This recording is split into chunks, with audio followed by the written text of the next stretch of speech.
Γεια σας, καλημέρα. Με λένε Στάλο. Our topic today is the augment. The Greek word is η αύξηση. The augment is an indicator of past tense. That is the imperfect, which is the past continuous tense, and the aorist, which is the simple past tense.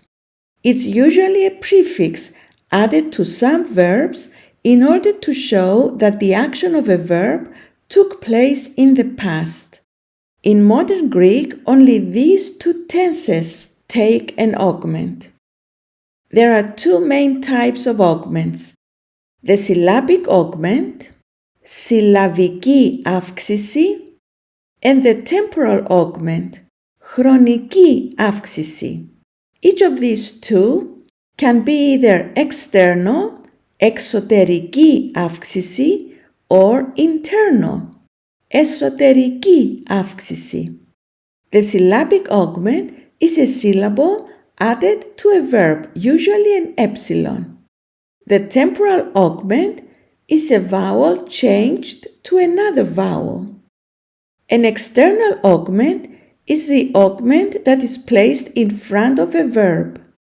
An internal augment is an augment that is placed within a verb, and this happens when we have compound verbs.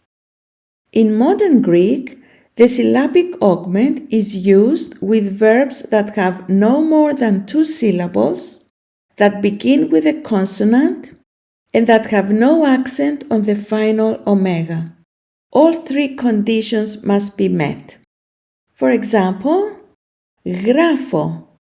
The imperfect is έγραφα, and the aorist έγραψα. Here is the syllabic augment. Παίζω. Έπαιζα. Έπαιξα. Κλείνω. Έκλεινα. Έκλεισα. In all these examples, the syllabic augment is external. It's placed in front of the verb. The concept is that in most verbs that do not have an accent on the final omega, the accent moves to the third syllable from the end. Verbs with only two syllables obviously do not have a third syllable from the end. Therefore, we add a syllable in order to create a third syllable from the end that will carry the accent. And that's where the syllabic augment comes in. These verbs do not satisfy the three conditions, and therefore they do not need an augment. The verb καθαρίζω has more than two syllables. The imperfect is καθάριζα.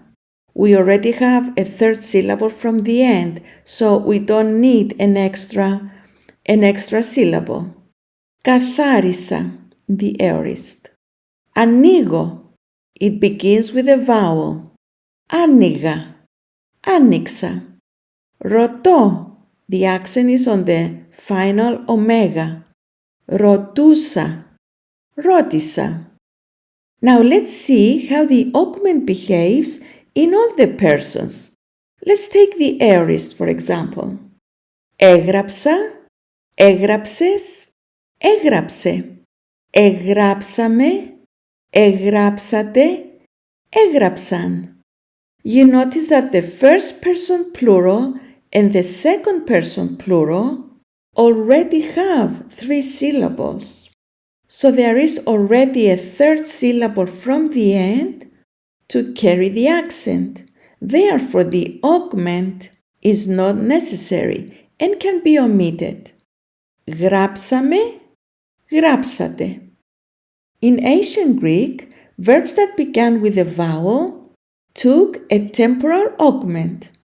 Both the syllabic augment and the temporal augment were very important and equally common in ancient Greek.